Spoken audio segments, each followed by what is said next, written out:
नमस्कार दोस्तों, आपका स्वागत है आपके अपने YouTube चैनल जिसका नाम है स्टोरी वूम। आज की कहानी का नाम है एक मोमबत्ती। शहर से लगभग 30 किलोमीटर दूर एक छोटा सा कस्बा था। वहाँ एक पुरानी नगर पालिका पुस्तकालय थी। उसकी दीवारों का रंग फीका पड़ चुका था। लकड़ी की अलमारियों में वर्षों पुराने उपन्यास, कविताएं और इतिहास की किताबें रखी थी। बरसात में छत टपकती थी और गर्मियों में पंखे भी जैसे थक कर धीरे धीरे चलते थे। लेकिन उस पुस्तकालय की सबसे बड़ी पहचान उसकी किताबें नहीं थी। उसकी पहचान थी हर शाम जलने वाली एक मोमबत्ती। बिजली हो या ना हो, गर्मी हो या सर्दी, वह मोमबत्ती हर दिन ठीक 6 बजे जलती थी। उसे जलाने वाली थी सावित्री दीदी, जो पिछले 35 वर्षों से उसी पुस्तकालय की लाइब्रेरियन थी। कई लोग हंसते हुए कहते, आजकल इन्वर्टर और सोलर का ज़माना है, फिर ये मोमबत्ती क्यों? सावित्री दीदी मुस्कुरा देती, कुछ रोशनियां बिजली से नहीं यादों से जलती हैं। किसी को उनकी बात समझ नहीं आती। उसी कस्बे में रहने वाला 11 साल का ईशान रोज स्कूल के बाद पुस्तकालय आता था। उसके पिता रिक्शा चलाते थे और घर में पढ़ने का शांत माहौल नहीं था, इसलिए वह हर शाम वहीं बैठकर पढ़ाई करता।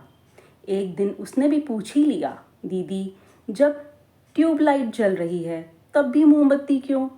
सावित्री दीदी ने जवाब देने की बजाय उससे पूछा, तुम्हें किताबों की खुशबू पसंद है? ईशान बोला, बहुत। दीदी मुस्कुराई, बस वैसे ही मुझे इस मोमबत्ती की लौ पसंद है, लेकिन इसकी वजह सिर्फ इतनी नहीं है। कुछ दिन बाद तेज तूफान आया। पूरा कस्बा अंधेरे में डूब गया। बिजली चली गई, लोग घर लौटने लगे, लेकिन पुस्तकालय का दरवाज़ा बंद नहीं हुआ। सावित्री दीदी ने वही मोमबत्ती जलाई और कहा, जिसे पढ़ना हो वह बैठा रहे। धीरे धीरे 5 बच्चे रह गए, फिर 10, फिर 5। सभी उसी छोटी सी लौ के सहारे पढ़ते रहे। ईशान ने पहली बार महसूस किया कि छोटी सी रोशनी भी कितने चेहरों पर उम्मीद जगा सकती है। उस रात जाते समय उसने पूछा, दीदी, अब तो बताइए, इस मोमबत्ती की कहानी क्या है? सावित्री दीदी कुछ देर चुप रहीं, फिर धीरे धीरे बोलना शुरू किया। लगभग 40 साल पहले वे भी इसी पुस्तकालय में पढ़ने आती थीं। घर बहुत गरीब था। पिता दिहाड़ी मजदूर थे।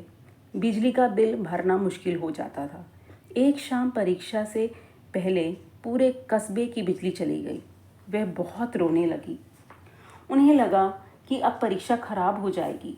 उसी समय पुस्तकालय के वृद्ध लाइब्रेरियन गोविंद बाबू ने एक छोटी सी मोमबत्ती जलाई। उन्होंने मुस्कुराकर कहा, अंधेरा कभी इतना बड़ा नहीं होता कि एक छोटी लौ उससे हार जाए।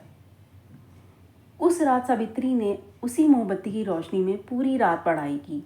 वही परीक्षा उनके जीवन की दिशा बदल गई। कुछ वर्षों बाद जब गोविंद बाबू सेवानिवृत्त हुए, तो जाते जाते उन्होंने वही पीतल का छोटा मोमबत्ती स्टैंड सावित्री को देते हुए कहा, जब कभी लगे कि किसी की उम्मीद बुझ रही है, इसे जला देना। उस दिन से आज तक एक भी शाम ऐसी नहीं गई जब वह मोमबत्ती ना जली हो। समय बीतता गया, ईशान बड़ा होता गया। उसने पढ़ाई में मेहनत की। जब भी थक जाता, वह उस छोटी लौ को देखता और गोविंद बाबू की बात याद करता। एक छोटी रोशनी भी अंधेरे को चुनौती दे सकती है। 12वीं में पूरे जिले में पहला स्थान आया, फिर इंजीनियरिंग, फिर विदेश में नौकरी। कस्बे के लोग गर्व से उसका नाम लेते। इधर सावित्री दीदी बूढ़ी हो चुकी थी। चलना मुश्किल होने लगा था, लेकिन शाम के 6 बजते ही वह कांपते हाथों से मोमबत्ती ज़रूर जलाती। एक दिन खबर आई कि पुस्तकालय बंद होने वाला है। नगर पालिका ने कहा, अब लोग मोबाइल पर पढ़ते हैं, यहाँ कोई नहीं आता। सावित्री दीदी ने कुछ नहीं कहा, बस उस शाम की मोमबत्ती जला दी। लेकिन उनकी आंखों में पहली बार डर दिखाई दिया। उसी सप्ताह ईशान विदेश से वापस लौटा। उसे यह खबर मिली। वह सीधे पुस्तकालय पहुंचा। सावित्री दीदी अकेली बैठी थी। मोमबत्ती जल रही थी। ईशान ने चुपचाप उनके चरण छुए और पूछा, दीदी, अगर ये पुस्तकालय बंद हो गया तो ये मोमबत्ती कहाँ जलेगी? सावित्री दीदी ने हल्की मुस्कान के साथ कहा, जहाँ किसी को उम्मीद की ज़रूरत होगी। अगले ही दिन ईशान ने अपने कुछ पुराने दोस्तों को बुलाया। वे कभी कभी इसी पुस्तकालय में पढ़ चुके थे। कोई डॉक्टर था, कोई शिक्षक, कोई वकील, कोई वैज्ञानिक। सभी की आंखों में एक ही याद थी, वही छोटी सी मोमबत्ती। उन्होंने मिलकर पुस्तकालय का नवीनीकरण कराने का निर्णय लिया। कुछ महीनों में पूरी इमारत बदल गई। नई अलमारियाँ, नए कंप्यूटर, सौर ऊर्जा, आरामदायक कुर्सियाँ, बच्चों के लिए अलग कक्ष। लेकिन उद्घाटन वाले दिन ईशान ने एक शर्त रखी, सब कुछ बदल सकता है लेकिन ये मोमबत्ती नहीं। उद्घाटन के दिन पूरा कस्बा वहाँ था। सावित्री दीदी से कहा गया कि वे फीता काटें। उन्होंने फीता नहीं काटा। उन्होंने सबसे पहले वही पुराना पीतल का स्टैंड उठाया, उसमें नई मोमबत्ती लगाई, लौ जलाई और कहा, इमारतें पैसे से बनती हैं लेकिन ज्ञान की रोशनी हमेशा एक इंसान से दूसरे इंसान तक जाती है। पूरा हॉल तालियों से गूंज उठा। कुछ वर्षों बाद सावित्री दीदी इस दुनिया से चली गईं, लेकिन उनकी एक परंपरा आज भी जीवित है। हर साल नए सत्र के पहले दिन पुस्तकालय में कोई भाषण नहीं होता। सबसे पहले एक नया छात्र और एक पुराना छात्र मिलकर वही मोमबत्ती जलाते हैं। फिर सभी बच्चे 1 मिनट तक चुपचाप उसकी लौ को देखते हैं और दीवार पर लिखी वह पंक्ति पढ़ते हैं, ज्ञान की सबसे बड़ी रोशनी वह है जो खुद जलकर भी दूसरों का रास्ता रोशन करे।